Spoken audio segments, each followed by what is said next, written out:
aujourd'hui, nous sommes en compagnie de Myriam au musée Gommet de Virton. Toujours le même plaisir de venir à votre rencontre pour découvrir des artistes de la région. De qui on va parler cette fois-ci? Alors maintenant, c'est Nestor Router. On a parlé d'Oitrin, qui est le maître de Nestor Router. Donc Nestor Router, c'est un Virtonais. Il naît à Virton en 1865, il y décédera en 1930. Donc on ne va pas dire qu'il est resté à Virton toute sa vie parce que c'est un grand voyageur. Déjà, Nestor Router, il se découvre une sensibilité principalement pour l'aquarelle, mais on le comprend bien quand on connaît les aquarelles d'Albert Oitrin. Et on peut dire qu'ici, dans cette pratique de l'aquarelle, l'élève, à un moment donné, va dépasser le maître. Devant cet autoportrait, on a peine à le reconnaître parce que la façon dont il se présentait à Virton ne le montrait pas vêtu de cette façon, étant donné que, succédant à son professeur Albert Oitrin, au moment où celui-ci prend la retraite en 1890, Nestor Router va accéder au poste de professeur de dessin. Donc, non, il lui succède professionnellement, mais en même temps, il le prolonge à travers cette pratique de l'aquarelle. Est-ce que vous savez pourquoi il a choisi Nestor Router? C'est qu'il y avait vraiment une filiation, il y a quelque chose qui passait entre eux? Il y a certainement quelque chose qui est passé entre eux, mais au niveau de la succession professionnelle, ce n'est pas la décision du retraité. D'accord. Nestor Router est de Virton, il a les qualités requises pour prétendre au poste de professeur, il tente sa chance et il l'a. Maintenant, il faut dire, en tant que Virtonais, ancien élève du collège communal, il connaît bien la ville, il connaît bien les lieux, les personnes, le fonctionnement des personnes aussi, et puis il a, il faut le reconnaître aussi, les qualités requises pour occuper cet emploi. Alors on a plus l'habitude de le voir très bien habillé, portant beau, la lavalière, le chapeau, on l'imagine bien arpentant les rues de la ville de Virton parce qu'il a une vie sociale bien établie, la déconnaissance qu'il rencontre, il écrit, il ne fait pas que peindre, il écrit, il critique, il travaille il édite durant peu de temps, mais il édite un journal avec un ami. Ce journal s'appelle Le Gommet, où on est un petit peu à l'observation de ses contemporains et également à les épingler par rapport à l'une ou l'autre chose et aussi à énoncer ses idées.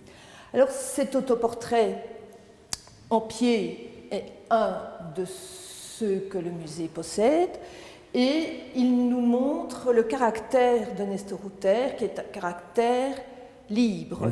Donc Nestor Router d'ailleurs se mariera sur le tard, il aura une 50aine d'années quand il se mariera.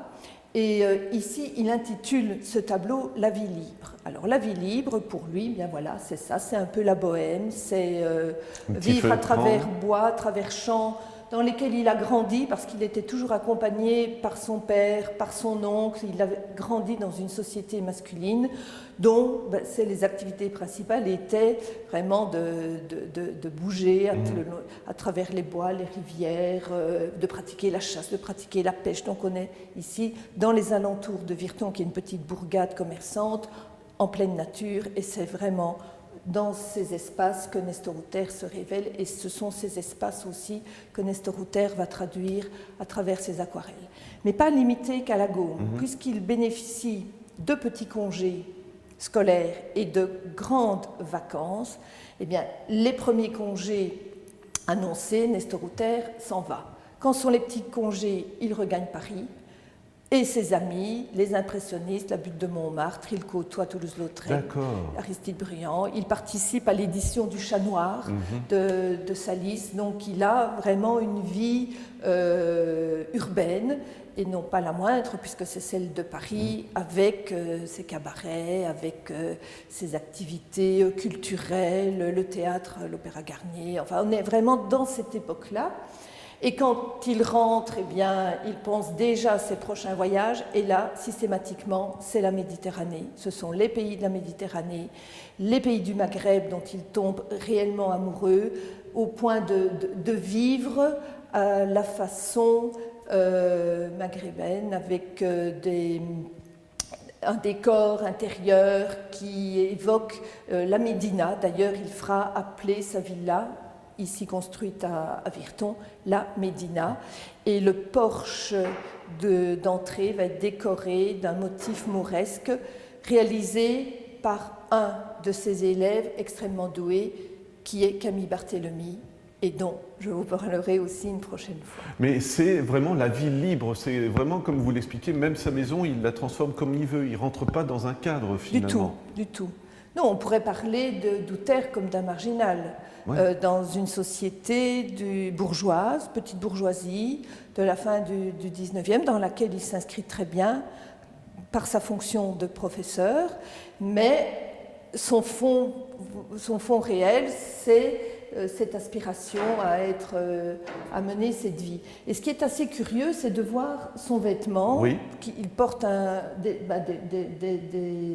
on pourrait dire des sandales, des sandales de corde même et de cuir, un pantalon ample qui laisse beaucoup de légèreté et de facilité de mouvement, un t-shirt marin, dirait-on aujourd'hui, une marinière, une large ceinture, et puis cette besace dans laquelle on peut imaginer peut-être qu'il vient de relever un de ces pièges et qu'il vient de ramasser un lapin de Garenne qui ne va pas tarder à faire griller sur ce petit feu qui vient d'allumer, un bâton de pèlerin, il ne sait pas jusqu'où il va aller, mais il va en tous les cas.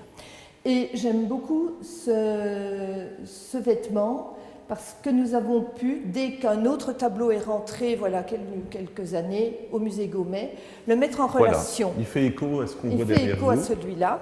Exactement.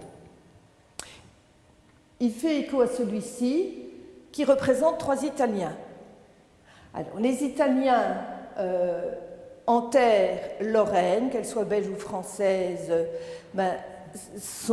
est une population bien familière, puisqu'elle est ancrée depuis plus de 100 ans maintenant sur notre territoire, puisque cette population a immigré pour des raisons économiques. On peut parler d'immigration économique en ce qui concerne la population italienne, qui vient travailler, le décor le montre très bien, dans la métallurgie. Or, notre terre, cette terre de 3 frontières, est bien une terre métallurgique. On a tous autour de nous une référence à ces activités qui se sont arrêtées, voilà, pas encore si longtemps. Quand on parle en dizaines d'années, c'est pas encore très très loin, on en a encore bien le souvenir. Et on peut remarquer en fait que ces Italiens qui viennent peut-être de la région de Venise, parce que c'est plus des costumes de cette région-là, portent, lorsqu'ils sont en dilettante, c'est pas un jour de travail ici, quand ils sont en dilettante, portent ce costume régional et vont les mains dans les poches de façon assez débonnaire, le petit rameau au coin de la bouche ou la cigarette, ils vont. Peut-être qu'ils vont rejoindre d'autres, prendre un verre, peut-être qu'ils vont à la messe parce que c'est dimanche et qu'il y a une piété et une pratique religieuse au début du XXe siècle. Voilà, ils vont tout simplement. Et ce qu'ils dégagent a dû aussi impressionner Nestor Rutter. Voilà. Tout simplement, encore une fois, de l'importance du musée Gaumet, parce que on voit que toutes les cultures, toutes les frontières un peu s'effacent. Finalement, on a tous un peu le même passé, ou au moins quelque chose à partager, quoi, tout simplement. Oui. Et tout le monde a peut-être, enfin tout le monde pas, mais de nombreuses personnes ont d'un côté ou de l'autre une petite origine italienne, surtout dans la région. Je pense à la région de Villerue principalement, mais chez nous c'est Chenois. Avec l'installation des ateliers du chemin de fer, il y a toute une population italienne qui s'est installée et qui est venue travailler dans les ateliers du chemin de fer à Chenois, comme d'autres sont venus dans la métallurgie du côté de Villerue ou du côté de Briey, ou ici à Gorcy, ou à Musson, à Lanzy. Donc on est vraiment Rien qu'à familier. vous écouter, ça confirme ce que je disais, tout est lié, quoi, tout simplement. Tout est lié. Myriam, on se retrouve pour une prochaine émission, on découvrira un autre artiste de la même école, finalement, encore une fois. Voilà, le dernier de cette filiation de 3 peintres, Watrin, Nestor, et le suivant, je vous laisse découvrir la fois prochaine.